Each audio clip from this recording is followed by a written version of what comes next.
Kasus hukum adalah kunci kemenangan. Persoalan hukum biasa saja menjegal kandidat Capres-Cawapres 2024. Kasus hukum yang melibatkan tokoh-tokoh politik seringkali menjadi senjata yang digunakan untuk menyerang lawan politik. Dan tentu saja, Pilpres 2024 tidak terkecuali dari permainan ini. Setiap kandidat yang mencalonkan diri dalam Pilpres memiliki PR masing-masing dalam hal kasus hukum. Bahkan mereka yang belum secara resmi mencalonkan diri pun pasti akan dicari-cari dosa-dosanya. Ini adalah bagian dari politik, sebuah permainan tanpa aturan yang keras. Pertama-tama, kita harus membahas kasus yang melibatkan Ganjar Pranowo, salah satu calon presiden yang paling sering disebutkan dalam konteks Pilpres 2024.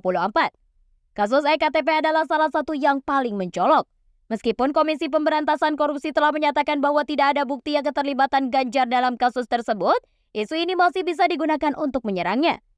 Selanjutnya, ada kasus agraria di tambang andesit di Desa Wadas yang melibatkan Ganjar. Ini adalah masalah yang terkait dengan kepemilikan lahan dan sumber daya alam yang seringkali menjadi sumber konflik di Indonesia. Kasus ini juga bisa menjadi senjata bagi lawan-lawan politik Ganjar. Selain itu, ada kasus yang melibatkan petani kandeng yang merupakan isu lingkungan dan hak asasi manusia yang sensitif. Ganjar telah berbicara tentang perlindungan lingkungan dalam kampanyenya, tetapi kasus ini mungkin akan digunakan untuk menunjukkan inkonsekwensi dalam hal ini. Namun, Ganjar Pranowo bukanlah satu-satunya calon presiden yang menghadapi masalah hukum. Anies Baswedan, mantan Gubernur DKI Jakarta, juga tidak luput dari sorotan. Dia dikait-kaitkan dengan kasus Formula E yang melibatkan dugaan penyalahgunaan dana publik dalam penyelenggaraan balapan mobil listrik ini. Kasus ini bisa digunakan untuk meragukan integritas Anies sebagai calon presiden. Sementara itu, Prabowo Subianto yang telah 2 kali mencalonkan diri dalam Pilpres memiliki sejarah kasus yang cukup panjang. Dia sering dituduh terlibat dalam penculikan aktivis pada tahun 1998. Meskipun tidak ada bukti konkret yang menghubungkannya dengan kasus tersebut, isu ini masih bisa digunakan untuk merusak citra Prabowo.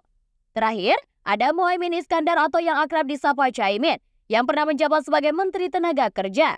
Dia dikait-kaitkan dengan kasus korupsi sistem proteksi tenaga kerja Indonesia yang dalam bahasa populer dikenal sebagai kasus kardus duren. Isu korupsi selalu menjadi senjata ampuh dalam politik dan Caimin harus siap menghadapinya. Dalam konteks Pilpres 2024, setiap kasus hukum yang melibatkan kandidat memiliki potensi besar untuk menjadi bahan perdebatan dan serangan politik. Namun, kita juga harus mengingat bahwa kasus hukum belum tentu mencerminkan kesalahan atau ketidakberesan dari seorang kandidat. Oleh karena itu, sangat penting bagi pemilih untuk melakukan riset dan cermat dan kritis sebelum membuat keputusan dalam pemilihan presiden.